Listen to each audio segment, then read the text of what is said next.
mujye mwitonda bahanuzi muhanura namwe bana muhanurirwa. Ikibazo dufite ni kimwe, turashaka akantu kose Imana ikavugaho. Umwana azabyara azaba ari umuhungu, wagiye muri ekogarafi bakakureba igitsina cye, ubyumva? Ese ko nkunda abana b'inzobe, ubyumva? Uwo mwana azaza ari inzobe, ubyumva? Wamutegereje kuri urwo uzarubona ari kuvuka, ubyumva? Ese uwo mwana azafite umusatsi muremure cyangwa uw'injwiri, oya tegereze uzawusokoze, ubyumva? Cyangwa se ugira nyine nk'uko ushaka. None ikibazo kiriho, Imana ntabwo ifite umwanya wo kuzuza detaye.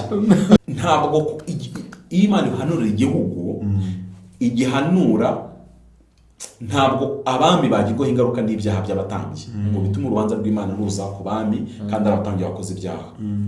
Ariko abatambyi bashaka kugirwaho ingaruka n'ibyaha by'abami. Niba bisobanura muri ubu buryo, niba igihugu kiyobowe n'ubuyobozi systeme nziza iri gukora ibintu byubaha Imana, ntabwo Imana izigira avuga nabi, izavuga hano neza.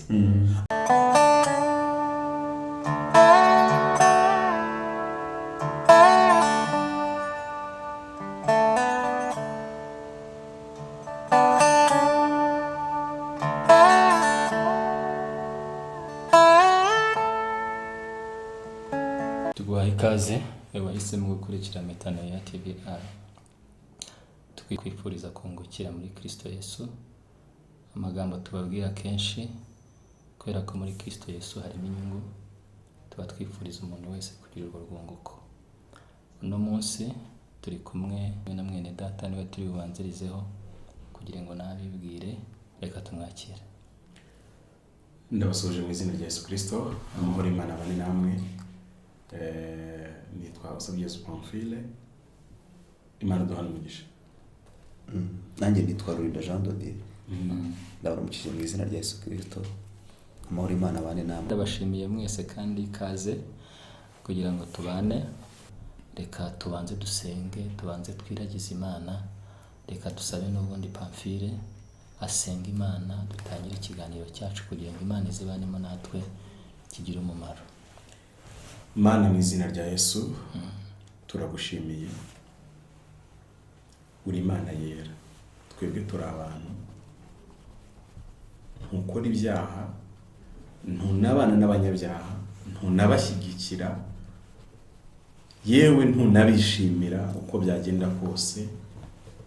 Naho umuntu yakora ibyiza ibihumbi n'ibihumbi ariko ari umunyabyaha, ntabwo kwimpressiona. Ndagushimiye kuko ukiranukira kutweza no kudutunganya. Twe dukora ibyaha mu byo dutekereza, mu byo tuvuga, mu byo dukora, turacumura ndetse turakiranirwa.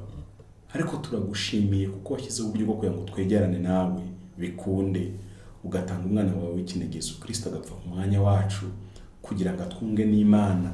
Ndetse Paulo yandikira abakora ababwiye ngo noneho bisa nkaho Imana ibingingira muri twe kuko yatugize abunzi ngo tubunge n'Imana. Ndagushimiye ko Kristo asize umurimo mwiza wo kunga abantu n'Imana biciye muri wowe. Nta wundi agakiza kabonerwamo usibye wowe. Niyo mpamvu tubanze guca bugufi kugira ngo twinginge Imana, umutunzi w'imbabazi, Imana ibabarira ibyaha n'ibicumuro no gukiranirwa. Imana ifite kugira neza kwinshi, ihorana abantu bayo imbabazi.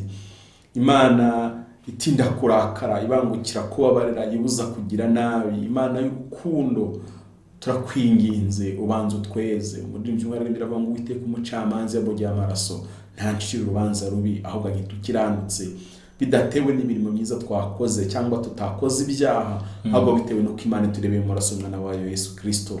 Nanjye ndakwinginze muri aya masaha kugira ngo utweze, unyeze, weze Rurinda, weze Dominico, weze nuri ku buhanga bw'ibyuma Mama Sharuma, kugira ngo iki kiganiro Imana yemere kubana natwe, wemere kuza.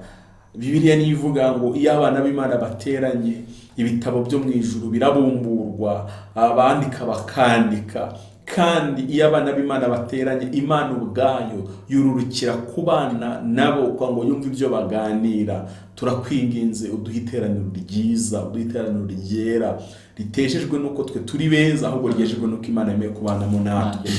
Kandi dusaba imitima bagiye gukurikira iki kiganiro mu izina rya Yesu. Imana niyihindura imibe nziza, ni wowe muhinzi kuko ariko ijambo ryawe ritubwira. Hanyuma twebwe twabiba, natwe turasabye ngo duhe imbuto ikubiba muri iyi mirima, kandi nituyibiba uzayihe kumera kuko ariko ijambo ryawe ritubwira. Pawulo avugaga abwira abakorinto babaza impamvu bafite ibice n'induru n'intambara, arababwira ngo twebwe turi abakozi b'Imana. Bamwe barabiba, abandi baravomerera, abandi barabagara, ariko Imana niyo ibikuza. Natwe turakwinginze uduhe imbuto, hanyuma nurangiza uzikuze mu bantu, utwuzuza umwuka wera, twuzuza umwuka wo kumenya, twuzuza umwuka w'ubwenge, kugira ngo itorero rya Kristo rikomeze kunguka mu bice birimo hirya no hino, yaba bari mu Rwanda n'abari hanze y'u Rwanda, babasha kumva ikinyarwanda cyangwa bagisobanurirwa n'abandi. Ndakwinginze utugire nk'ibibindi muri aka kanya, ugeze amazi mu mitima isaraye. Turakwinginze utugire nk'umugende ujyana amazi mu mirima hirya no hino. Reka iki kiganiro kigira umumaro ukomeye ku itorero, kigira umumaro ukomeye mu mibereho y'umuntu wese uzakurikira, kandi natwe ubwacu de kukunguka kukumenya.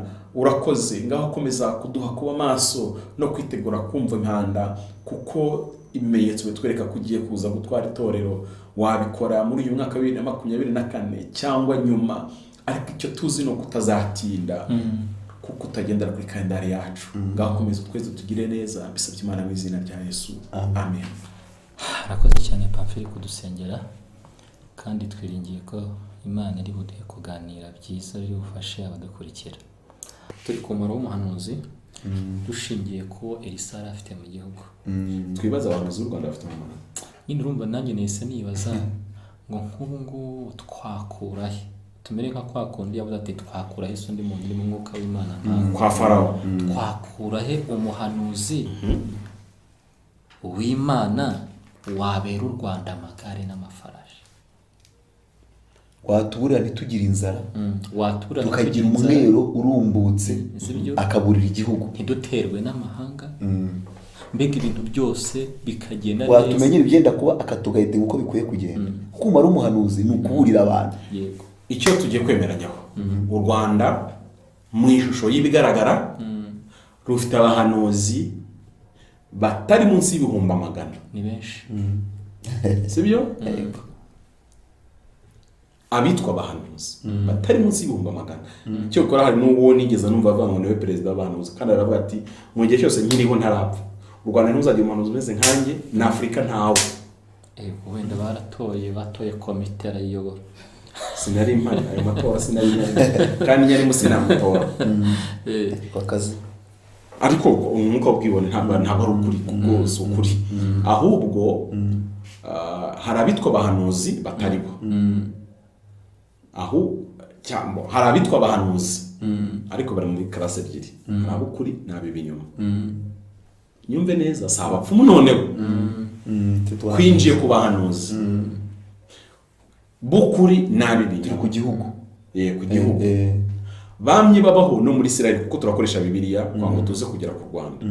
Babayeho abahanuzi b'ibinyoma kuva ku gihe cya Mose. Burya Mose na kijya gihe hariya mu butayu yari afite abahanuzi b'ibinyoma barwanaga nabo. Nyuma agiye akomeza bagaragaza, ariko atanga ibimenyetso bitandukanye, umuhanuzi w'ukuri n'umuhanuzi w'ibinyoma. Aricyo nshaka kuvuga, wenda simbitindeho, iyo classe yebe y'abinyoma tubihorere.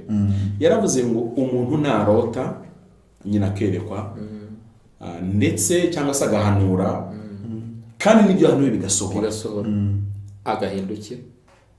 Ariko mu bintu yahanuye cyangwa se ari kwerekwa, hakazamo akantu ko kugomera Imana. Muzamenye ko atari Imana. Mwumve rero ikintu gikomeye, kugira ngo umenye umuhanuzi w'ukuri n'umuhanuzi w'ibinyoma, ntabwo ari uko ibyo yahanuye bisohora cyangwa bidasohora, ahubwo ni uko hazamo akantu ko kugomera Imana. Bene magambo, ushaka kwera kw'Imana muri ibyo bintu. Ari nacyo kibazo mfite uyu munsi ku bahanuzi benshi baba mu Rwanda. abahanuzi bari mu Rwanda benshi bahanurira abantu bakurikije ibyiciro by'ubudehe barimo. Ndashimira leta y'u Rwanda ko ibyiciro by'ubudehe ariko mu bahanuzi bo biracyarimo. Uje mu modoka wambaye neza nk'ugaragara afite amafaranga, afite ukuntu ahanurirwa, n'umukene uri hariya hepfo afite ukuntu ahanurirwa. Hari n'ikindi kibazo nagize, bose abahanuzi bose ni bamwe na si bose, hari abantu marerezoma abenshi baba bahungirwaho n'abantu. Namaze kubona ko bagira izo class. Niba wenda kubeshya umbwire nkubwire wiyita umuhanuzi mukuru w'u Rwanda, wowe ugiye yaguca 5. aca make niba ari byo. Oya, wowe utuye hano i Kigali yaguca 5. Njyewe ntayo yanje ngo tuziranye. Ariko uturutse hanze ajya mu madolari kugira ngo aguhanurire, atitaye ko ukijijwe cyangwa udakijijwe. Ibyo ntabwo bimureba. Icyo yita nuko igiciro aguciye ukibona ubundi akaguhanurira. Mwumve rero iki kibazo cy'abahanuzi navuze bo mu Rwanda. Abahanuzi twamaze kubona ko ari ijwi ry'Imana mu bantu, kuko ubusanzwe ubusobanuro bw'ijambo umuhanuzi ni nuhagarariye Imana mu bantu. Umutambyi akaba ahagarariye abantu imbere y'Imana. Urumva ko mu buryo bumwe n'ubundi wakumva ko umuhanuzi akomeye kuko ahagarariye ikomeye. Ariko ikibazo, uyu muhanuzi uhanurira abanyabyaha ntababwire no kuva mu byaha byabo, nawe akwiye kuzaho doti. Iyi Mana yera ibona ko Dominiko agiye guhabwa visa n'intuzi, ariko igahishwa ko Dominiko afite abagore 3 hanze kandi akomeje umurimo. Niba itabibona yagushidikanywa, niyo kwitondera, kuko uyu muntu arimo aratera Dominiko kugoma. Kuko niba witaga bati mwana wanjye ndaguhiriye, ndi kumwe nawe, okay, uri kumwe nanjye Mana, burya niyo naraye kwa ntuza niba ntibyitaye. Yego. Erego ubu hari ibyaha nasigaye bakora bitagatifuje. Bwa mbere numva amahano mu banyamasengesho, numvuga ubutumwa hariya mu Gasyata. Wagiye gusengera umukobwa mwaturiye ngo narasambanye, naguye mu cyaha cy'ubusambanyi. Umuhungu ati kwa jina Yesu. Murabizi ko mu myaka ishize iyo umuntu hatura icyaha cy'ubusambanyi n'iki mu mwahitaga mwese n'ubu usinzira itakanguka. Uyu munsi ahubwo yabona atakihaniye, mwumva iryo teraniro ritanabayeho. Gusambana banza byarabaye icyaha rusange. Uwo munyamasengesho rero ati kwa jina Yesu, ubwo asambanye nandi ati n'umusore w'umusiramu, ati umwuka yabimbwiraga, ati yabimbwiraga, ati yagushyizemo Muhammad, ati kandi umwuka nyemeje kugukuramo Muhammad nkagushyiramo Yesu, ati garama hariya rero mukuramo Muhammad mushyiramo Yesu. Aramugarika mukuramo Muhammad mushyiramo Yesu. Yesu ugenda mu bitsina by'abantu, uwo Yesu wateye ati nibwo bwa mbere numvise amahano cyo kwa byateye igihe turarira turadababara, ariko uwo muntu nyine tumuhakato ubwo utumwa tumena nk'abamuciye mu byumba byacu. Ariko uyu munsi iyi Mana ivugiye mu kanwa ka Pamfili kishyigikiye Dominiko, kandi muhahereye umugisha imirimo, mbese muhereye umugisha mu kazi ke, kandi reka Dominiko wari umpanurira kugira ngo icyo ngiye kuvuga kitamukomeretsa. Dominiko ari mu mwuka ati Uwiteka aravuze ati Pamfili mwana wanjye ndaguhiriye, mpiriye umurimo wawe, ngiye kukwagura muri uwo murimo, kandi ndi umupfubuzi. Ubwo nyine irakwaguye mu bupfubuzi. yamuzamuye. Nibutse ko abafubuzi ni indaya z'abagabo. Kuzamurira mu bupfubuzi. Nubwo ati kandi kimenyimenyi ugiye kujya Dubai, ugiye kujya urangura n'ibintu bikomeye, kandi koko hakagira nk'umuntu umpamagara Dubai kamera ati hano ho wapfubura noneho bigakomeza. Mwitonde. Ngiye Dubai mwe muzi ko ngiye kuranga. ariko ko yakwaguye mu bupfubuzi. Kandi koko ndakoraga mu Rwanda. None nzava Dubai ko napfubuye, nzanye nk'utuntu ndanguye. Uwo mukobwa w'i Dubai ashaka kuntera ipase yo muri Saudi Arabia. Ubwo naho nkabanagira indege nkazurira, kandi umuntu uzi ko Dominiko n'amano yati indege urazuriye, kandi mpaye umugisha mirimo yabo. Rero tukiri ku buhanuzi kuko twatangiye kubuza n'itorero. twagize ingorane ikomeye kuko ubundi ubuhanuzi cyari ikintu cyiza cyatumaga n'abatizera bizera Yesu Kristo umwami n'umukiza. Kuko umuntu avuga ati uriya mubyeyi umaze imyaka 15 ari mu iteraniro atabyara amuhaye umwana, umwaka utazashimana ati kuko wa Imana yaramumpaye. Umuhanuzi akavuga ati wa muntu uri mu rugo rwayo horo sara, Imana imbere ikoze ikintu kigitangaza gikomeye yandwara irakize. Abantu batizera babonye iyo mirimo bakavuga ati kandi uko Imana yaba yarabivuze. Hari n'abantu dufite mu matorero bagiye bagira ibibazo cyane cyane by'uburwayi bataranakira umwami Yesu, noneho umunyamasengesho akabasengera bagakira, bagahita bavuga ati tugende. Noneho rero iyi mpano Imana yari yarayitanze kugira ngo igire umumaro itorero, ariko inaryagure ryunguka iminyago. Kuko iyo mpano abantu, kuko no ku gihe cya ba Petero na ba Pawulo bajyaga bagira iyerekwa bagira nk'igitangaza gikoreka binyuze muri iryo yerekwa, abantu bakizera bakavuga ati abantu ngo muharwanya n'abakozi b'Imana isumba byose. None ikibazo kiriho rero ni kimwe, ubu ngubu dufite ikibazo cy'uko ahubwo ubuhanuzi bwabaye ikibazo gikomeye kuva ku rwego rukuru kugera ku rwego rwo hasi, ku buryo usanga ahubwo kuvuga ngo umuntu ari umuhanuzi bamwe bamwita umutekamitwe, ashobora guca ku mpande yavuga ibintu bati nibyo asanzwe bivugira. Ngenzi kesi imwe umugore n'umugabo barabanye, bamaze kubana umuhanuzi arabwira ati uyu mugore Imana ntabwo ari yari yarakugeneye.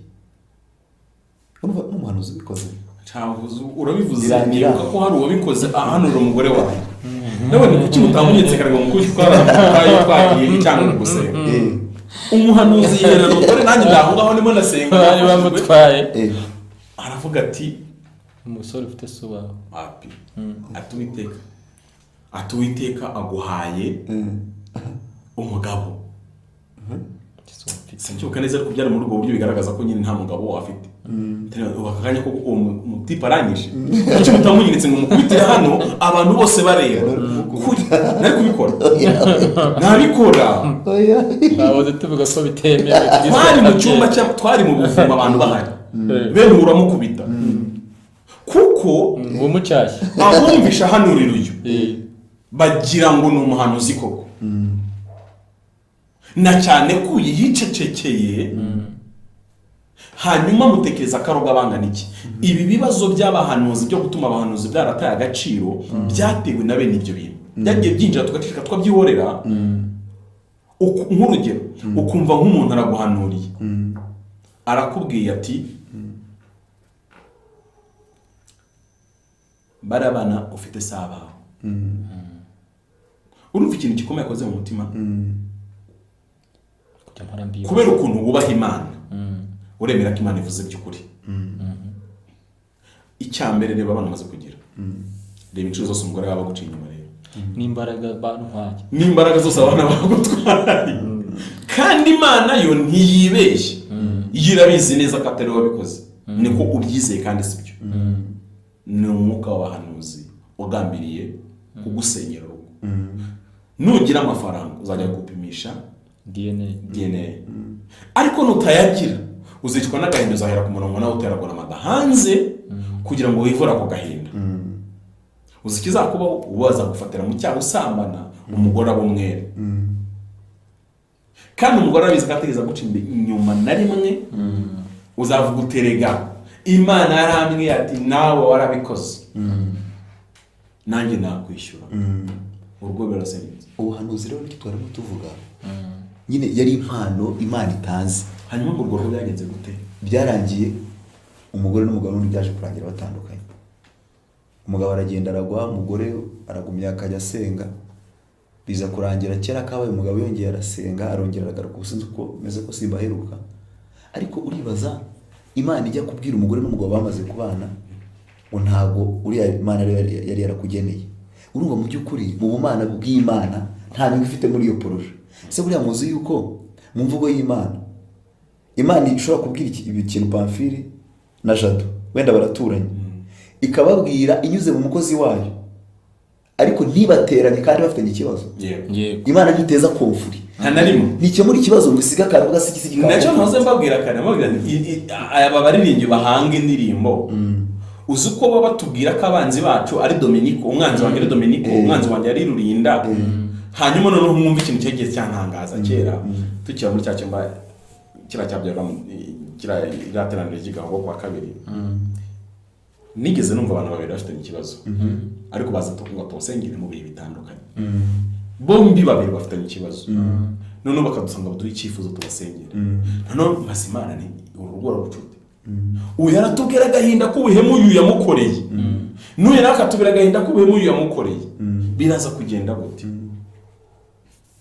noneho naje kugikurikirana ngo menye amaherezo agenda gute iyo wowe ufite umutima wo kubaha Imana ngiyewe narakubabaje kuko nshobora kukubabarisha akantu gato kakaremera muri we kakabyara ibintu binini kandi uko kukubabaza ntabikoranye ubugome cyangwa se nabikoranye ubugome ariko nkashyira nkihana icyo gihe iyo ngiye kuko nihana Imana ishaka kumbwira amagambo y'ihumure ko n'iki kibazo n'izi ntambara zazirangiza nawe kakubwira amagambo y'ihumure ko izi ntambara zazirangiza kuko twese dufite intego yo gukomeza kubaha Imana ariko iyo muri twebwe harimo umwe wamunyumvishirize yamucyaha nk'urugero hari abansuje abamwese mu twisana bavuga ati uzakoronza azameze nk'ukoze ijoro ry'Uwiteka ntabwo muzi ko abantu bagira bene iryo hanyuma niba Imana kwe ngo uza gutunga agatoki azaba gatunze mu jisho ry'Imana nanjye kaba yarabimbwiye ngo uza kantunga azaba gatunze nge nawe tugatungana bizagenda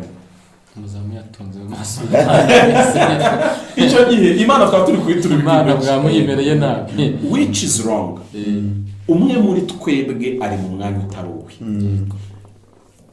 ejo bundi turi mu masengesho wavuze ijambo ushobora gutaza uburemere byagize muri njye bivuga ngo hari umuntu wavuze ngo umwanda ni ikintu kiri ahantu hatarahacyo ko kitagomba kuba uyu mwanda wo muri toilette iyo uri mu nda yacu ntabwo witwa umwanda ariko iyo maze kuva mu nda usohoka uhita uhinduka umwanda ku buryo n'umuntu ushaka kuwegera nyamara turayituranye tubana nayo turayiryamisha twayifumbika tugira ngo ni natwe twabyinjize mu nda biri mu mara ntabwo ari umwanda biri ahantu habyo ariko ikibazo byahavuye bijya hanze bihinduka umwanda n'ikindi kintu icyo ari cyo cyose mu buzima naho wafata intebe ukazijyana mu cyumba zahinduka umwanda kuko zagomba kuba muri salo televiziyo ijyane mu gikoni nabwo hiteza umwanda ibyo rero ni ikibazo kirimo gikomeye njyewe na Dominiko umwe muri twari umwanya utaruwe ari niyo mpamvu twagiranye ibibazo kandi ibyo bintu Satani niwe wabikoze birasaba ko Pamphile isura umwanya wanjye na Dominiko agasura umwanya we cyangwa urimo akawuguma mu nda akawuvamo nibwo ya conflict izarangira ubu hari abantu bicazanye ubuhanuzi uvuga ngo abantu bazagusaba imbabazi abaguye mu kibazo bazagusaba imbabazi benshi kandi ukarenda upfa ntawe uzi ko gusaba imbabazi hafi ubundi buriya bifitiye avantage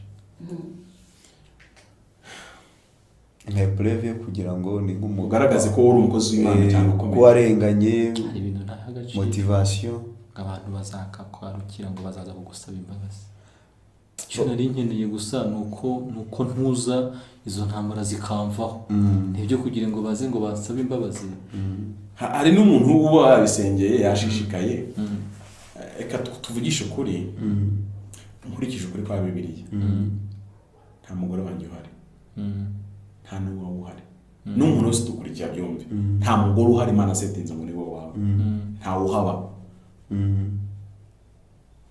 kimuzi sinzero n'abacyumvisha abantu ahubwo nicyo bazi gusa bazi ko hari n'uwambwiye ati nkuriya mu kobwa afite imaze kunyura nka 50 n'ingahe ko tubona nta cyizere cy'umugabo akigifite arambwira ati ariko ati yari yararambagijwe ati baza no gufata irembo atari ko umugabo we nyuma aza gupfa ati buriya siyo mpamvu yaguma ati umugabo we Imana yaramuremye ntibyaranye ndavuga niba ariko nitwabona mwanya ngo mbone narige maze kumukonvenka ariko abantu bazi ko wawe wapfuye ubwo uzabaho teka nta mugabo abiro Mariya ko tubafite muri Bibiliya biro Mariya ubwo Imana yaremereze bibaye ibyo ngibyo Imana yabarejeje mujye mureka niduvuga ijambo ku Mana twaderese ikintu ku Mana tujye tukigoragoza muri bira kwa mwitangirizo byayishoye ture ko nta mukigonga niba ibyo bintu ari byo abantu biromariye baba bacumuye kandi birabemereye kuwawombera apfa nta nubwo ari ukucumura gusa baba bibye abagore kuko hari undi musore wazagumirwa babibye n'abagabo bibaye ibyo ngibyo abantu biyegurira Imana ntibashake baba bari mu buyobeye kuko hari abakobwa bazagenda gutyo bazagumirwa cyangwa abagabo bazagumirwa kuko umukobwa yiyeguriye Imana nyamara uwo nawe n'umuhamagaro w'Imana bibiri twereka ushingiye ku bitsina ibyo rero nta mugore uhari Imana asetinze ngo ni wa Pamphile nta uhari Imana asetinze ngo ni wa Rurinda cyangwa wa Dominico oya ahubwo iyo twemereye Imana kuyoboza inzira ku kantu kose iratuyobora ku buryo tuba amahoro ikavuga ngo umugore wanjye yitwa Liliane ikavuga ngo Pamphile n'umuhamagaro wawe nuhuza n'uwa Liliane nibwo izafitinga neza ukagenda amahoro kuko wasanga Imana ari bumve ngewe nari bwishakire nk'umukobwa bavuga ngo w'incarutsi abandi baba bari ingutse bari mu by'ukuri uko mumbona no mu byumba by'amasengesho wenda twasengeye dusengana ibihe bitandukanye sinigeraga nemera umugore w'umunyamahanga mu cyumba cy'amasengesho hari umuhanuzi kazuzi nawe yagiye guhanura ku bitamo gatuza nyine kubera amahana nk'abana ishaka no mu rwego terurato umuntu ugira ifuhe ry'Imana akagira amahane ku rwego rungana gutya kandi ibi mbabwira nanarize nakoresheje umubiri kandi nasanze ari ku rwego rumeze umugabo ntavuga icyo umugore avuze umugabo akibeshye intambara iravuga kuko no mu cyumba cy'amasengesho urebye amahane agira ndiba avuze ngo duhaguruke ukicara ahita ajya mu ndimi ariko z'amahane ateye ubwoba burya gusohora rero Imana ikareka avuga ngo Pamphile ameze gutya kandi uyu ni umuhamagaro we murakoze noneho tumaze umwanya tuvuga baki nubwo twafashe umwanya tuvuga ku bitagenda ku bahanuzi kuko impamvu nako twabitinzeho nayo suko niragaje icyo kintu rwose ahubwo nuko tugira ngo bigende neza dufite nk'uwajya mu mwuka reka mvuge gutyo ngo byumvikane ikintu ndi kuvuga akareba abakristo bari mu madini Imana ikakwereka nyine uko bameze ibakuyemo imyenda wasanga ari ibisebe by'imivogo batewe n'ubuhanuzi bavirirana harimo n'ibyatangiye guhinduka amakanseri bitewe n'ubuhanuzi mu myaka ya kera hadutse ibintu bya gupfa byatangiye abahanuzi baguririra umuntu abasore bagurira umuhanuzi akabashyingira umukobwa kari Imana ibikoze mwumva urwo rugo ukuntu ruzamera uyu munsi aya madivorce menshi ari iwacu mu Rwanda ashingiye kuri iki kintu reka mbabwire iki kintu dudegeza kivugaho nanditse agatabo k'umurinzi mu bintu Imana yambwiye yarambwiye ngo Satani mu ngabo ahagurukije ikuzimu bazakoresha cyane umwuka w'ubuhanuzi kubera imbaraga ufite umuhanuzi akubwira ikintu naho yaba akubeshya ukarwara umutima yego uyu mugabo wafungishe Theogene sinzi ukuntu yitwa ntabwo njya nkunda kumenya amazina yabo ariko hari umugabo numvishe byigamba avuga ati ngewe yaragiye nanjye kuzarwara umutima kubera ibi ubuhanuzi bwambwira ati mwebwe impamvu mwumva byoroshye nuko batari mwe yabihanuriraga ubwo ndiko ko umuhungu yamubarira namaze ati se kuzi ko adahanura iby'ukuri kuki byagukanze ati ahubwo kuba hanura ibinyoma niyo byanganze ko nabonaga zanabyisohoreza ariko sinari nkituza umuntu aguhanuriye ikintu kibi ntabwo usinzira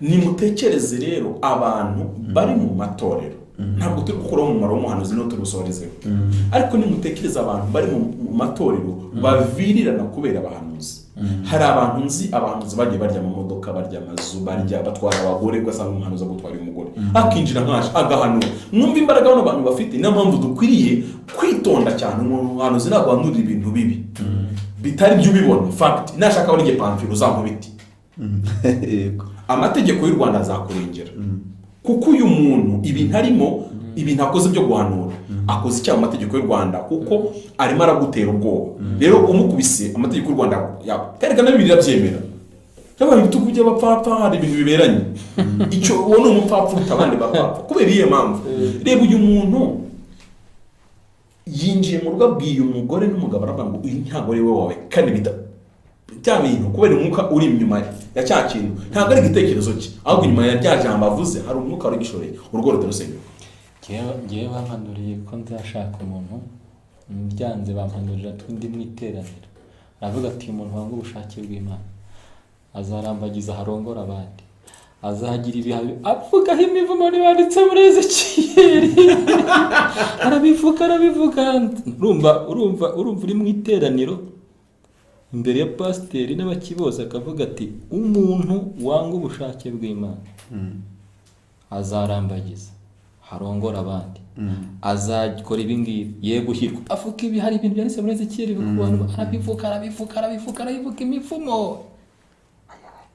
mu maso Imana yangisha pe oya nari nzi impamvu ari kubuhanura kuko iyo stress nari nyirimo nari nyizi bo rero hari ikindi kintu cy'ingenzi twe kuvuga ku bijyanye n'ubuhanuzi ino ngingo ni ingingo ikomeye cyane abantu bafata n'umwanya bakanayiganiraho kubera ko ni ingingo iteye urujijo n'ubuyobe ariko iteye ubuyobe ko abantu badasoma ijambo ry'Imana.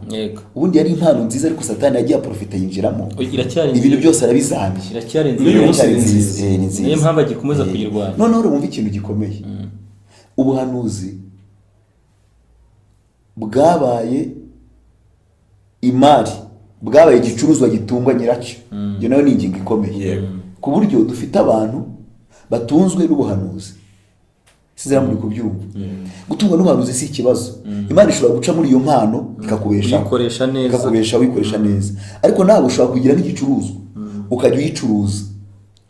Noneho rero apari ibyo byo kuvana ngo yabaye nk'igicuruzi nibyo amakesi arahari menshi ugasanga umuntu ni umucuruzi ntafite umwanya wo gusenga yashatse umuhanuzi aho ribi oya ntabwo aho hari rwose abantu hano muri Kigali ndabizi mufite abahanuzi.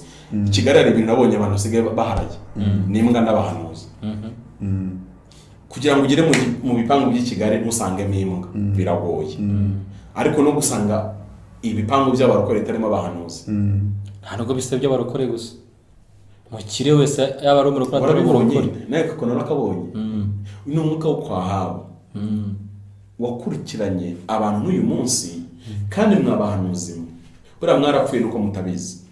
Kubera iki? Uyu muhanuzi uramufata ukamukipinga nk'Imana kugira ngo wowe ajya kwitwarira ku Mana. Bene magambo wa muhanuzi asimbuye Yesu kuko Yesu niwe umuvugizi wawe ku Mana. Uyu muhanuzi rero agomba kujya na defanda ibyaha byawe imbere y'Imana. Byatangiye na kera mu by'amadini umuntu ukomeye akora ibyaha ntitumuhugure cyangwa ngo tumwereke ibyaha bye tukamuganiriza mu buryo bworoshye ko ibyaha bye bidakomeye ariko woroheje bigakomera tukabiremereza ku buryo no kumuca harimo abacibwaga. Uyu munsi umuntu nkurikiye ufite umuhanuzi wazanye uwo rugo icyambere wazanye urupfu mararezoma n'uwo wazanye nawe wamugize urupfu. Ngewe nkaba numva natanga umuti kuri iki kintu.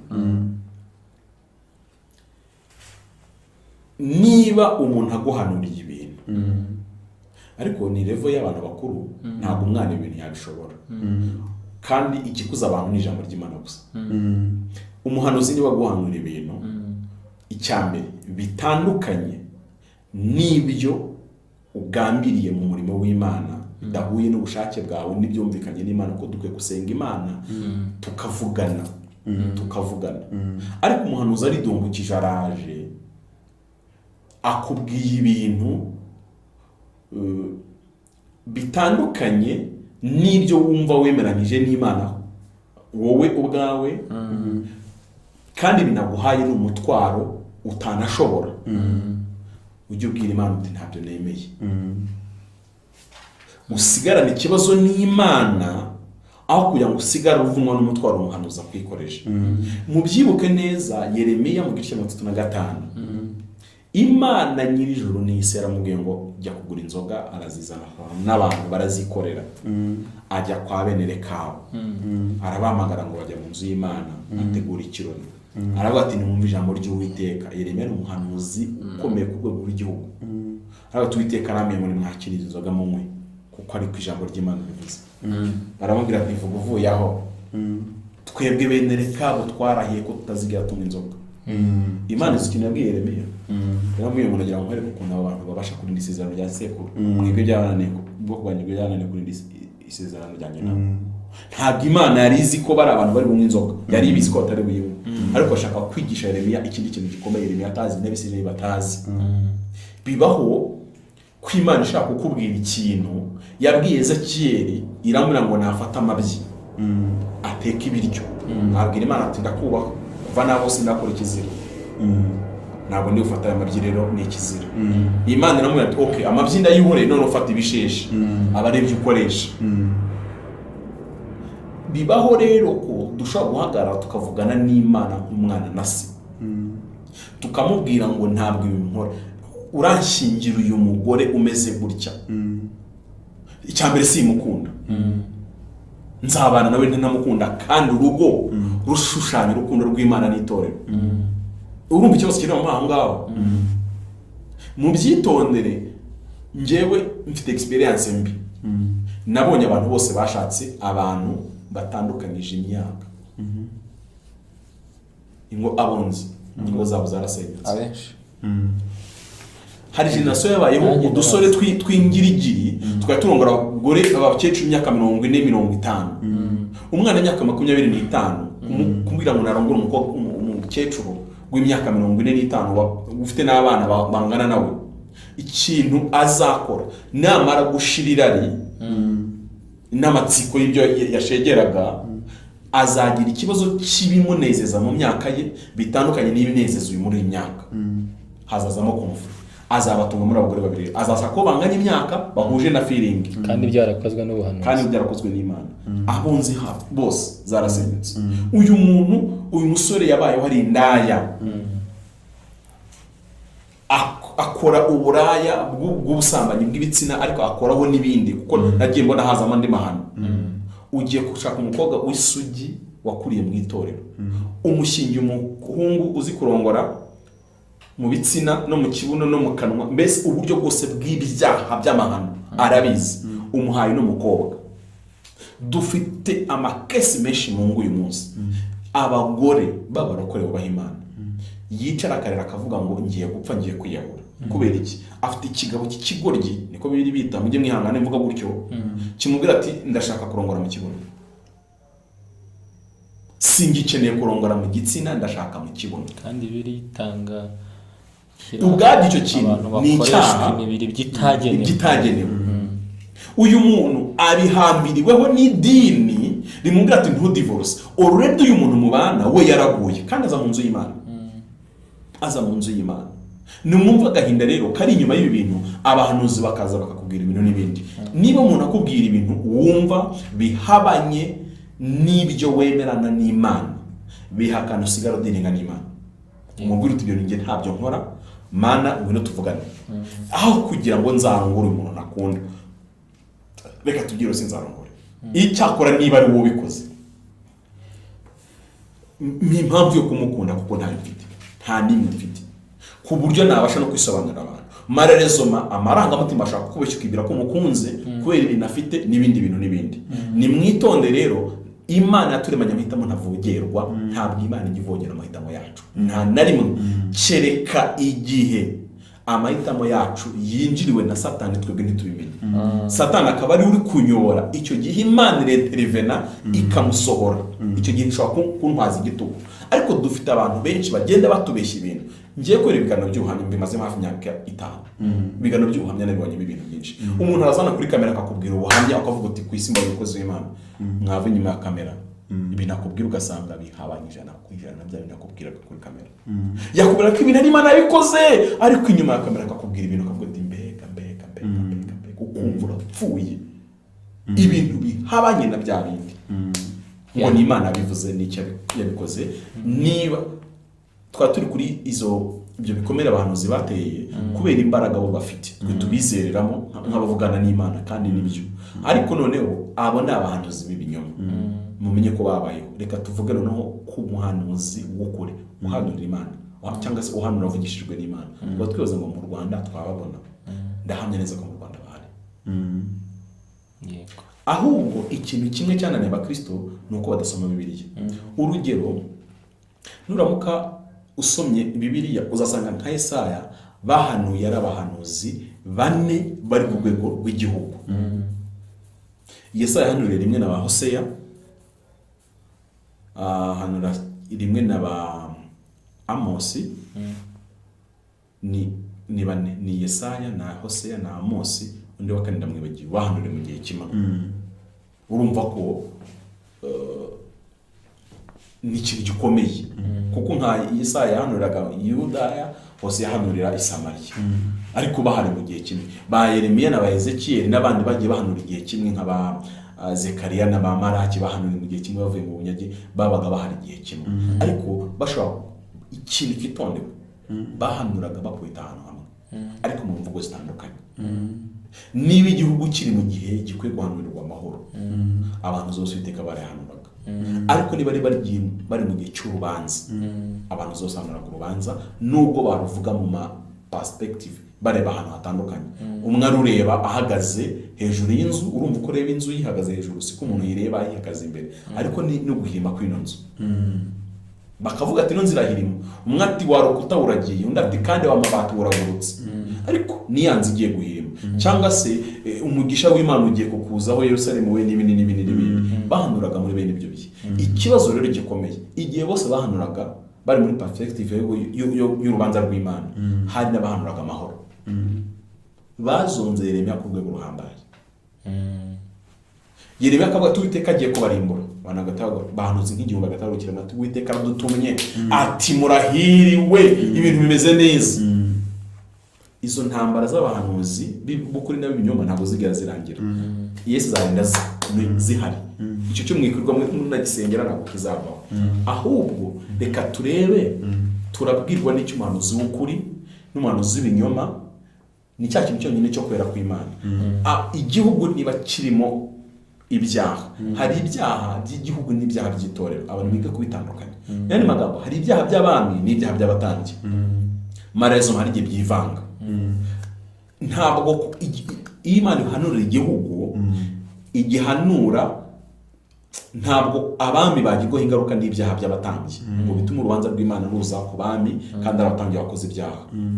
Ariko abatambyi bashaka kugirwaho ingaruka n'ibyaha by'abami. Niba bisobanura muri ubu buryo, niba igihugu kiyobowe n'ubuyobozi, systeme nziza iri gukora ibintu byubaha Imana, ntabwo Imana zigira avuga nabi, zavuga hano neza. Ariko nimutekereza abantu bazira guhanura ibintu byiza kuri systeme mbi. Kuko mu bintu byangiza igihugu, cyambere igihugu gikomeye ni amaraso y'inzirakarengane. Niba igihugu kirimo kimenekamo amaraso y'inzirakarengane, igihugu kikaba kirimo uburaya bweruye, ibyo bintu birahumanya igihugu ku rwego rukomeye.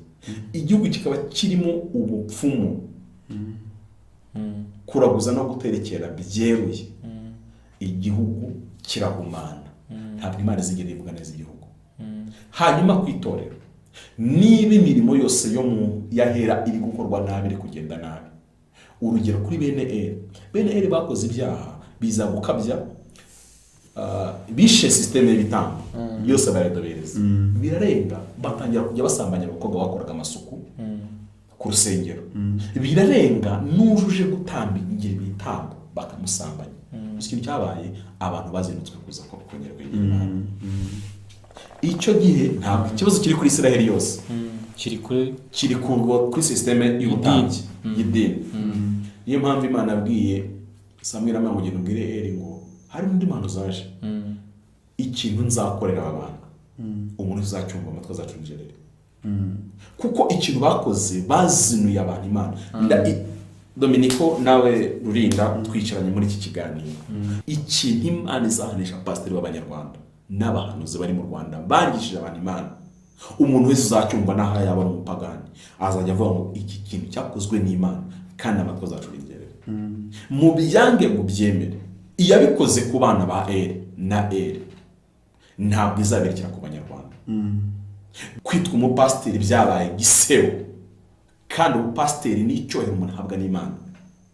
Ikintu Imana izakorera abapasiteri bakoze ibi bintu, amatwi azumva icyo kintu azacura injerere. Nigeze numva Imana ubwayitubwira, iratubwira ngo abo bapasiteri bakoze ibi bintu, izabica urupfu rutandukanye rw'abandi bantu basanzwe bapfa. turutegereze Icyo kintu mucyumve neza, niba ibyaha ari iby'itorero nta kibazo igihugu gifite, ariko nimutekereze byari iby'abami, niba ari iby'abami, niba mujye mwitonda bahanuzi muhanura, namwe bantu muhanurirwa, mudajinge. Mu Rwanda kuri YouTube niho hantu hambere haba ubuhanuzi bwinshi, uhagurutse wese arahanura bagahanura ibintu ku gihugu cy'u Rwanda, abahanuzi 10 bagahanura ibintu 10 bitandukanye. Ugahita wibaza Imana 10 zivuze ni bwoko ki, turazitwara gute? Rero ikibitera ni iki?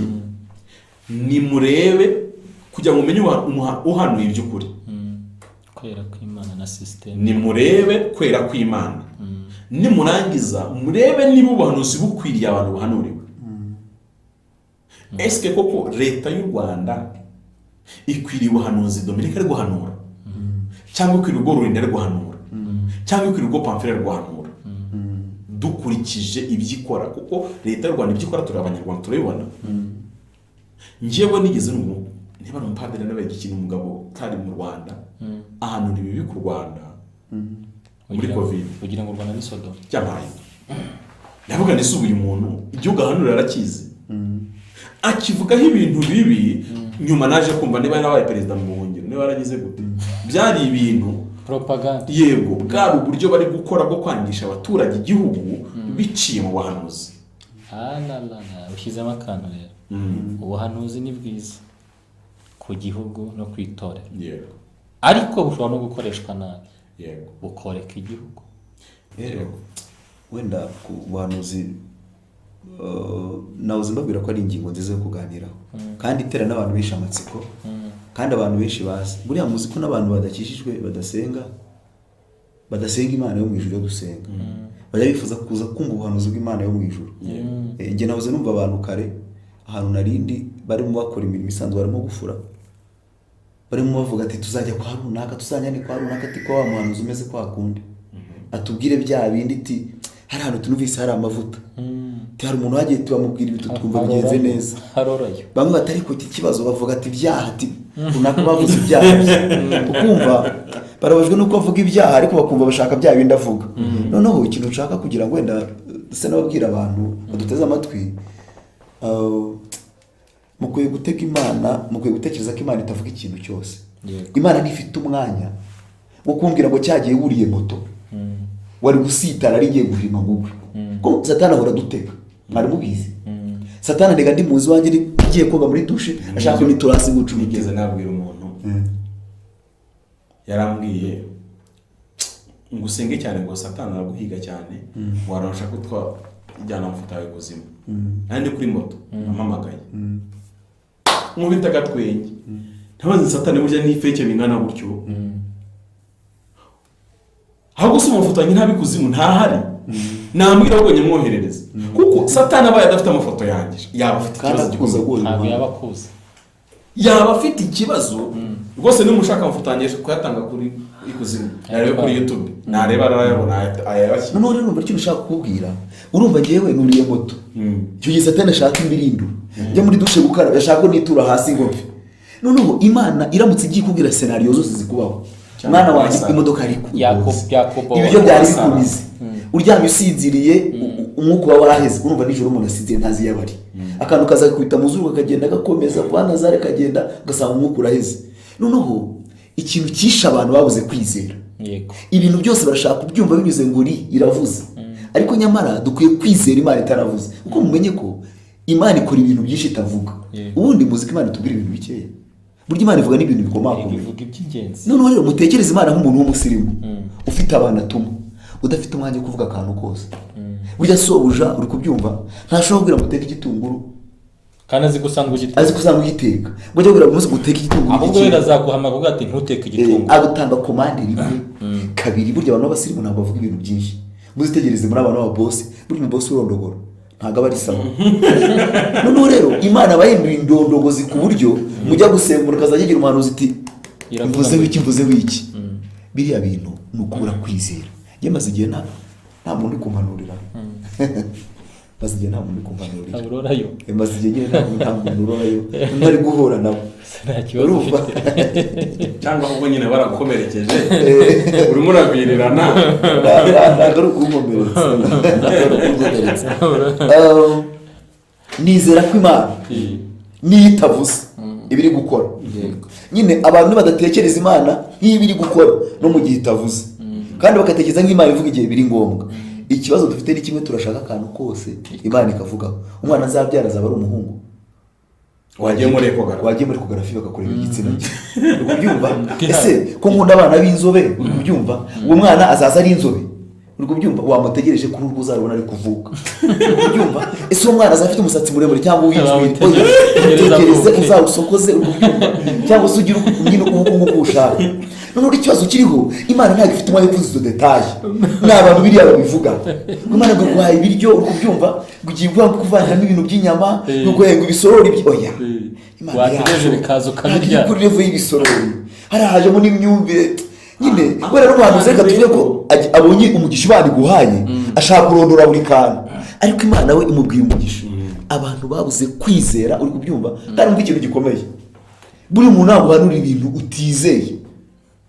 Urumva Pamfi akaguhanura kumva nirwanye no kwizera kukurimo.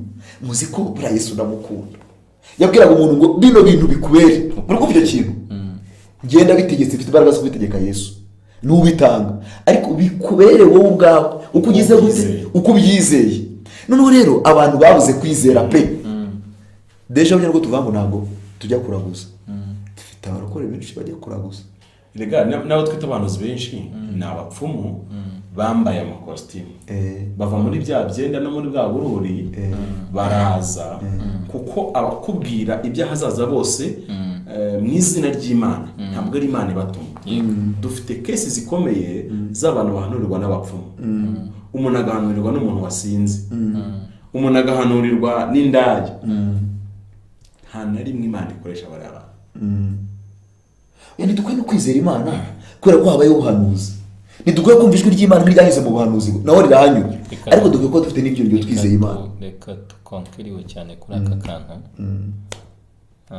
Tumaze kubona ko ubuhanuzi ari bwiza malgré ibintu byinshi bigenda bibuvugurusa bishaka kubwambura authenticité yako, ariko twemere ko igihe ivuze kuko yaduhaye ubundi yaravuze, ubundi wandikiwe yaravuze ngo kera yavugiraga kanwa k'abahanuzi n'ikinga, ariko ubu ngubu yavuganiye natwe mu kanwa k'umwana wayo. Nani magambo ahita yongeraho aravuga Patero ngo dufite ijambo ryahanuwe rirushaho gukomera, tuzaba tugize neza nituryitaho. Noneho dutekereze ngo noneho igihe irenze ku biraha ikaba noneho ivuze, icyo kintu gifite imbaraga. Mu yandi magambo ibyari biri aha ngaha bifitemo ububasha bwo kutuyobora.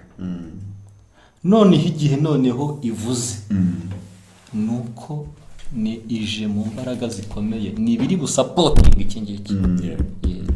Noneho ntabwo ari ibiri bugisimba. Mbere ko dukonkiriwa ubuhanuzi twita ubuhanuzi nk'ubu bwasimbura Bibiliya? Oya, ntabwo bwayisimbura. Barayuzuza. Ntabwo bwayisimbura. Ubuhanuzi buriho uyu munsi ko hari ubuvuga ibintu Bibiliya yavuze ko bitabaho. Ubwo sibwo ko dufite abantu babyizera gutyo. Ntibasubiraho. Abakristo ngo biberoya mbakunda cyane, ngo bari abantu bakunda cyane inyigisho ibyanditswe, ngo ariko bayibigisha ngo bagashishikarira kujya kureba mu byanditswe, ngo bareke ibyo bababwiye bihura n'ibyagize gute n'ibyanditswe. Abantu rero nk'uko ujya bitubwira Pamfiri, nibashyira imbaraga aha ngaha nibwo bazamenya ubuhanuzi buvuguruza ibingibi. Uravuze uti iyo Imana ivuze bivuze mu buryo buri special, ikintu kibaye special sinzi impamvu ni kidasanzwe. Sinzi impamvu kibaye kidasanzwe. Kuki Imana atanze impano z'Umwuka Wera mu itorero? Kuko nanone hari ibintu abantu batazi kumenya gutandukanya impano z'Umwuka Wera n'impano tuvukana. Izi impano ebyiri ziratandukanye, kandi iyo gutandukana kwazo gushobora gutera abantu confusion. Burya nk'iriya mpano ya Baramu ni kavukire. Ntabwo Baramu ajyaga mu bapfumu gushaka imbaraga n'iki, ahubwo iriya mpano yo kubona ibizaza ni impano ye. Hari n'abantu b'abapagani rwose ugasanga umukecuru ahora yasinze cyangwa umusaza ariko akavuga ati Dominiko narose urinda akarenge kawe, cyangwa ati wa mwana we uzisazira uri igikintu bw'ikintu. Ni ubushobozi Imana ishyira mu muntu, ni impano zisanzwe. Wowe uzakina football, uzaririmba, wowe uzagira gute, n'iriya yo kumenya ibizaba irakora. Imana irayitanga. Icyo gihe Imana yitanga kugira ngo igire umumaro abantu. Ariko iyo mpano ibuze kirera cyangwa ubuyobozi bw'Imana, Satani arayikoresha. Icyo gihe rero ihinduka abapfumu b'umutwe cyangwa abaraguzi b'umutwe.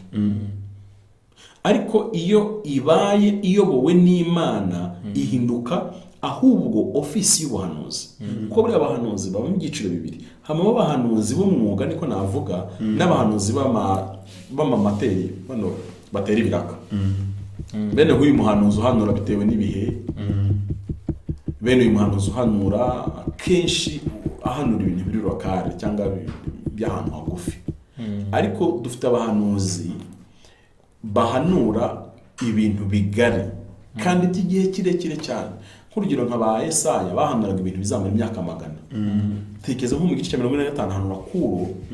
Yesaya ahanura muri za 800, agahanura kuru uzaba muri 400. Urumva ko ari ikintu gikomeye. Nka Baramu ahanura Yesu muri myaka 1500 bazavuke. Aba bahanuzi bafite izi mpano z'Imana bakora muri ofisi y'ubuhanuzi batandukanye n'aba bahanuzi b'impano biterwe n'ibihe. Yego. Hanyuma vuga kuri ako kantu kuko tumaze umwanya utari mutoya turanifuza kugera ku musozo, cyane ko n'ibintu twavuze abantu basanzwe babibona ariko twanabivuzeho cyane ntitwanabisoza. Ariko naho tugiye kuvuga ku bahanuzi b'igihe. Turimo turabona mu Rwanda rwacu rero iyo tugeze ku mpera z'umwaka, mu cyumweru cya nyuma gisoza umwaka, haba hari ubuhanuzi bwinshi. Ni ukwezi kwa mbere, ukwezi kwa 12 n'ukwezi kwa mbere kugira ngo ubuhanuzi bwinshi. Haba hari ubuhanuzi bwinshi bw'umwaka mushya uje. Uretse ko nabonye abenshi abahanura ibitari byiza. Ibyo birimo kuranga iyi myaka yacu kuva mu itambutse kugera. Ese ubu buhanuzi wa mugani buza umwaka ugeze, ni ngombwa, ni gahunda y'Imana ko buri mwaka ugiye gutangira Abanyarwanda bagomba kumenya ibigiye kububaho maze kuba nka formule? Oya, nk'ubu umugabo umwe nze warushye mu Rwanda ni Rutayisire. Abantu bamukeneyeho kumva ikintu Rutayisire avuga. Mbese muri politiki baba bakeneye kumva icyo perezida avuga. Ariko mwiyobokamana nabo bakeneye kumva icyo Rutayisire avuga kubijyanye n'umwaka ugiye kuza. Sinzi impamvu mwe mwarabonye, ariko abanyamakuru bose barakurikirana mu myanya azateranira icyumweru cya nyuma n'icya mbere kugira ngo bamubaze uyu mwaka uzagenda ute. Yego, ndabisubiza mu buryo bubiri. Ndasubiza nk'ubuhanuzi bw'igihe. Nkunze kubwira abantu babwira ngo abahanuzi benshi mubona ntabwo ari Imana ibavugisha. N'abitwa abakristo benshi mubona mu nsengero hejuru 95% cyangwa barenga ntabwo bakijijwe. Icyakora bahinduye aho babaga. Ibintu mbivuze ntabwo ari guca imanza. Abisirayeli bagurutse mu Egiputa bari 600. Abageze Kanani ni 2, Kalebu na Yosuwa. Iki sinzi n'abantu bajya bakitaho ngo ari uburemere bwacyo. Isi ya mbere Imana igiye gushakamo abakiranutsi, harakotsemo abantu 8. Isodomu ni Gomora imidugudu yari ikomeye, harakotsemo Loti, harakotsemo abantu 3. n'uwa kane wahawe amahirwe arayanga. Ikintu n'abandi barayahawe kuko uri gukora utabwiye marayika barambwira ati mubwira abakwe banyu n'uza bazi baranga. Noneho kandi no ku bwa Nowa ntabwo barambwira ati mwahunze baranga.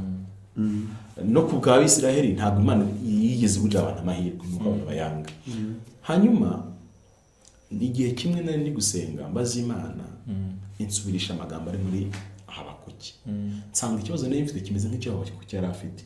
Imana yabwiye Habakuki ukuntu abakarudayo bagiye kuzatera abayuda bakabashwanyaguza mbye ahita akubita ku munwa ati mbega Imana ubu uzi uko utareba abakarudayo bura n'abapagani ashyira ibyaha byabo ku munzani bingana gutya ashyize iby'abayuda asanga birangana nka gutya. Urumva tw'abayuda ni dukeya ariko natwe turahari, ariko iby'akarudayo asanga ni byinshi. Agire Imana ati ngaho nawe rero Imana irabwira njye ntabwo njajinga nkurikije umwiza n'umubi. Iyi Imana igiye guca imanza yirebaho, irakureba ubundi ikireba ikaraba musa gusa. Iyo mudasa ujya hariya, iyo musa urakira se tu. Nta yindi formule Imana igira. Ntabwo Imana ijya kureba ngo bibanze uvuge ngo ari hagati ya Rulinda na Dominiko na Pamfili buri umwiza n'indi. Ireba usa nayo gusa, udasa nayo asa na se Satani se tu. Rero abantu hano abo mubona bajya mu nsengero ujye mubajyagisha ku kantu ibarasa n'Imana cyangwa ntibasa, ibindi mu byihorere. Ibi habaho ibihe bitera abantu kugira amarangamutima adasanzwe bakaba bayitirira Imana. Kandi Satani akunda cyane igihe imitima ijagaraye. Ni nayo mpamvu Yesu amaze kuzuka ijambo yabwiraga abigishwa bakibahura avuga ngo amahoro agenda abe muri mwe, nimugira amahoro, kuko bari mu gihe kijagaraye. Situation irakomeye. Ikomejwe n'iki? Ikomejwe nuko Yesu umukiranutsi umusitari waruzwe kubwira region, kuko Yesu nababwirizaga mu Bayuda gusa, yageraga no mu Bagereki. Yishwe n'abantu kandi nta cyaha yakoze. Kabiri, arazutse abarenzi bamenye kuri ariko baragurirwa ngo baguhishe, ariko ntibaguhishe 100% kuko namabona twakomeye. Iyo situation iraho cyo cyuka kirimo aho, niyo mpamvu Yesu yakangaga abigishwa bati please mube calme, mwitinya ni muhumure. Hari situation yatera abantu kujagarara gutyo. Iyo abantu bajagaraye gutyo Satani abari mu kazi gakomeye. Kuri bonane natembereye mu mujyi ijoro rya 30 rishyira, numvaga nyine nshaka kureka ukuntu Kigali kuko yabiteye kuki abantu kuko ni ntiyagahinda no kunabona banze kwiziza Noheli nkabona bashyushije n'ubunani ni mu nsengero. Ikintu cyantunguye nasanze abanyamakuru benshi muri Kigali bashyushye bari muri biruka bafata bafilime ibya hano gatabo batega akabuto cyangwa kugenda n'amaguru biruka. Shamwe tanzanga mu yasinde umunyamakuru icyo nayo mbivugiye nkurikije uko n'abandi bashyushye barashaka ama event. Icyo gihe rero iyo hari situation idasanzwe Satani aradeployinga ku buryo buri muntu wese ujagaraye amuprofita ku buryo nyine amukora w'inkuru reka mvuge gutyo. Noneho agahanura. Mufata urugero kuri Covid. Muri Covid niba dufite abanyarwanda 100 hejuru ya 80 bararose. Barota kandi biri related na Covid. Kizugara mu pastor mwe nazo mbabwira avuze ngo Covid ngo umuntu uzikingiza ngo ibintu bya Covid. Nako nabibonye mu pastor benshi hirya no hino ku isi bavuga ngo umuntu uzikingiza ku bya Covid ni iki niki. Muri mu mwanya wa 336 ndafugana ko subu umuzombo cyo sobanura. Hari n'abavuze ngo ngarika abantu b'Imana nyabo. Ngo bazajya bari batari koma bari wako bajya ngo batinye. Urumva situation barimo isi yari muri situation ijagaraye. Icyambere ni ikintu kidutunguye ariko abantu bagiteguye mbere. Kuko ku bantu babonye bira bintu na filime yarakusotswe mbere ya Covid kandi avugira Covid. Noneho bituma bidushyira mu rungabangabo. Hanyuma se Hollywood irerekwa ku buryo gukora filime ya Covid bandi bati yarateguwe bigashyira mu bantu mu rungabangabo. Rero ayo marangamutima ajagaraye gutyo Satani aprofita atera abantu ubuhanuzi. Yego. Ku buryo icyo gihe bemeze nko kujya mu isoko bigoye kumva ijwi ry'umuntu uvuga kuko bose baravuga kandi baravuga amaritima atandukanye. Nicyo kitwa urusaku mu byukuri mu muziki. Nicyo bitandukanya indirimbo n'urusaku bitandukanira ko urusaku ari amajwi menshi ariko afite amaritime atandukanye yego. Habaho amasituwasiyo atera abantu rero urusaku mu buhanuzi. Bikananirana kumenya ukuri nabi binyoma.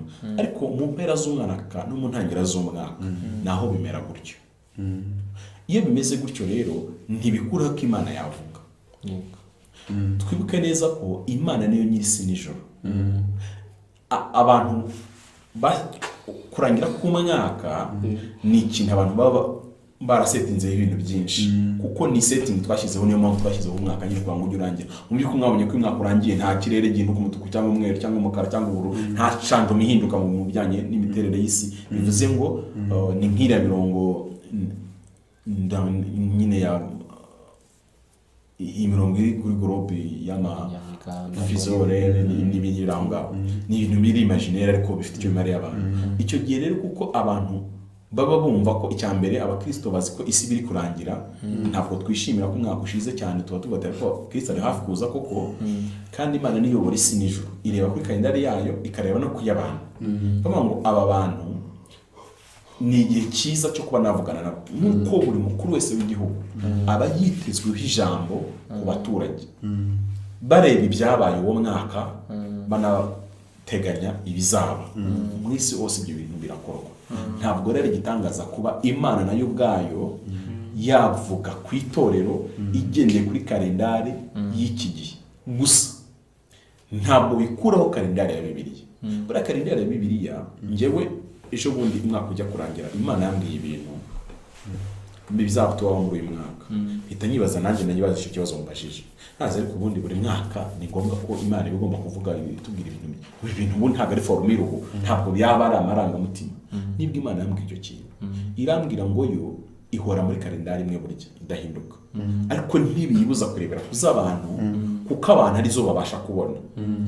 Imana nibwo yambwiye ngo kalendari tugenderaho uyu munsi itangira muri Yesaya, yanditse muri Yesaya, igatangira kuza kwa Kristo, izarangira no kugaruka kwe. Ivuga uyu mwaka w'imbabazi. Yesaya yambwiye ngo umwaka w'imbabazi, yewe yambwiye kumenyesha abantu umwaka w'imbabazi. Nicyo gihe Imana yabingeje mu kwa 12, kandi ibyo neza nsoma Bibiliya nanayigisha, ariko kakani nyirumba nyari mu ngingo mfite. Bibi ntabwo ari formule yuko twese tugomba guhanura umwaka urangira. Irambwira ngo iyo ireba igira umwaka umwe, iyi myaka twe tubara ntayigira.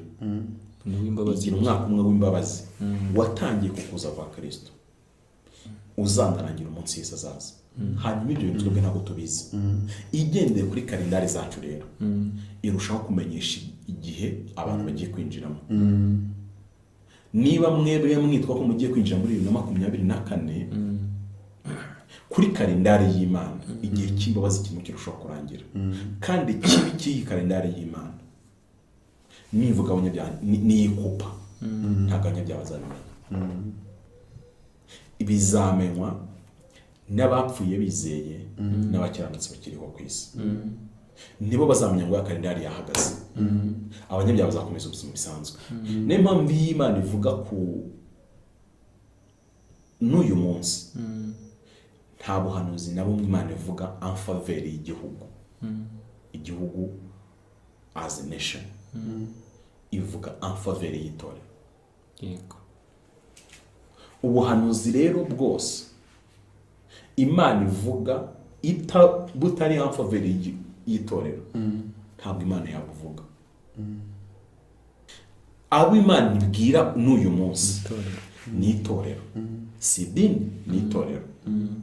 Icyakora itorero ryacu riri mu Rwanda, Imana ishobora kuribwira kugira ngo u Rwanda rugire amahoro. Kuko abantu ibi bazabisobanukirwa, itorero niriva mu isi, nibwo abanyarwanda bazasigara mu Rwanda. Itorero ryagiye bazamenya mu itorero ryari rifite, babonaga tubana dusonza turi n'abantu basuzuguritse, bazamenya icyo twari dukoze. Kuba amasituwasiyo abaho, reka ngo nkuru urugero, uzareba uyu munsi ku YouTube ikintu kigezweho. Umuhanuzi hano naho yaba avuga ibintu, ahita ashyiraho u Rwanda n'u Burundi na Kongo, kuko harimo hatumbuka umwuka w'intambara hagati y'ibyo bihugu bitatu. Bashaka ukuntu bashyiraho amadarapo ya Uganda, y'u Rwanda, y'u Burundi na Kongo n'iki, kugira ngo bakurure abantu intention. Ariko murambivuga, niba ukurikira Beora uwashyingiwe, cyangwa se ijwi ry'umukuru kuko nari nicana ya kabiri, cyangwa se ukurikira Mpera, ama YouTube akubeshya kuri cover, akanakubeshya titire titire ibyo wasomye kuri titire agasanga nta birimo n'ibyo wabonye kuri cover cyangwa se bitari mu kiganiro. Uyu muntu ni umupagani nk'abandi bose, nashaka bitwa pastor, turabafite aba pastor, dufite abavuga ubutumwa, dufite iki. Uyu muntu mu buzima busanzwe buri yakobeshya. Niba adatinye kukubeshya kuri bino bintu bisanzwe byo kuri social media, no mu buzima busanzwe n'umwisikoro nk'abandi bose, icyo yashakaga kurura amarangamutima ngo ureke ikiganiro cye, hanyuma nimurekera muri benshi azarebe kuko kwezi yabona amafaranga yo kurya. Ibyo rero mu byitondere, kuba abantu bose bari guhanura aba bantu n'abapagani nk'abandi, ni ukuri mujye mufata nk'abapagani nk'abandi. Hanyuma undi mutabyemera bazakomeza babeshye, uzabyemera uko wamuhaye amafaranga akayarya, ugasigara wibaza ati ko ntabwo abaye umuhimu igihe ariyo amafaranga yawe, yabaye umuhimu n'igihe ajya kubeshya kuri YouTube ashyiraho utamuneriza ibintu bitari byo. Rero njyewe nsoza, abahanuzi ni abantu bakomeye mu maso y'Imana, kuko namwe mutekereza umuntu Imana itoranya mu mamiliyari atuye isi ikamuvugiramo, si ikintu cyoroshye. Nishaka imubwira uti mwana wanjye dore ko zamura akaboko, ari Imana ibivuze gusa, bizaba bifite umumaro ukomeye. Bifite umumaro ukomeye cyambere kuri njyewe bikubwiye, kuko ni umuntu utoranyijwe mu mamiliyari, kuko byoroha Imana kugutuma umushinwa kandi akavuga mu kinyarwanda ukacyumva. Ariko kuba Imana intoranyije ni ikintu cy'agaciro, nkwiye kubyubahirwa. Ariko bahanuzi mukwiriye kurinda cyane iryo zina ry'uwo mwitirirwa, kuko iyo usuzuguye umuyobozi uri mu nshingano, ntabwo bifatwa nk'aho usuzuguye umuyobozi. N'umuntu wubahutse umuhanuzi w'Imana aba yubahutse Imana yamutumye, kuko niyo mpamvu Yesu yavuze ngo umuntu uzabaho utuzi akutugoheye ko uri umuhanuzi azagabana umugisha w'abahanuzi. Yari magambo gufasha umuhanuzi w'Imana ugabana umugisha nk'uw'abahanuzi. Ariko mwibuke iki, akareka ngasozeho, ntimuzanyishinge mubona mvuga ku bantu n'abandi. Mujye mubyitondera, inzego zigira ukuntu zubakwa bitewe n'ibyo barimo. Rero mujye mwitondera no mu murimo w'Imana, inzego zirarutana. Ntabwo tuba twubaka abakozi b'Imana kuko twebwe turi mu murimo w'Imana, ahubwo ejo utazatwishinga ugasuzugura umuntu ngo bamuvuzeho kuko utamuzi, Imana akorereka kugwa nabi. Twebwe hano tuba turi muri bene ako kazi. Rero ni nayo mpamvu muzasanga iriya modoka ifata abazunguzayi shahira bafata rwose ikagupakira, kandi iyo ubisuzuguye birakomera ukajya no mu nkiko ko wakubise safari, nako safari yakubise daso. Sinzi muri ya safari aho yarangiriye, ariko yakubise umuntu wambaye imyenda y'igihugu, ibo ni idarapo. Ni ikintu gikomeye. Abakozi b'Imana bubahwe mu madomene yabo yose, yaba abapasiteri yaba n'iki, ariko hubahwe abari mu murimo w'Imana. Mujye muhoramo bafitingisha na Bibiliya, nusanga adafitingisha ujye uvuga uti po nawe uri umusivile nkanjye, nuko nawe uri umuntu nkanjye. Mwifuze cyane impano y'ubuhanuzi, nicyo nsoreje Pawulo yavuze. Yabwiye abana bakora n'ababumvisha inyigisho z'impano z'umwuka w'urukundo nziza, ariko arangira abwira ngo cyane mwifuza impano y'ubuhanuzi. Bivuze ngo impano y'ubuhanuzi ni ya twese, muri wese yifuza yayibona. Ikintu cyo mu cyitondere, impano y'ubuhanuzi muri wese yifuza yayibona, ariko nuyifuza mu buryo bubi, Imana ntazagucyo kwa Satani ashobora kuyiguha akakugira umutekamutwe, ukajya yirirwa ushyushya abantu. Ariko impano y'ubuhanuzi ni impano ikomeye mu itorero rya Kristo. Marerezuma abashinze amadini bafashe ubupasiteri cyangwa se ubukuru, ubushumba ko twabyita kose, babushyira hejuru y'indi mihamagaro yose, ariko nta muhamagaro mu murimo w'Imana uruta indi. Ndetse n'uwaba akomeye kuruta abandi ni umuhanuzi. Tuvugisha ukuri, uwaba ukomeye kuruta abandi yaba umuhanuzi, kuko pasiteri ntazi ibizaba ejo.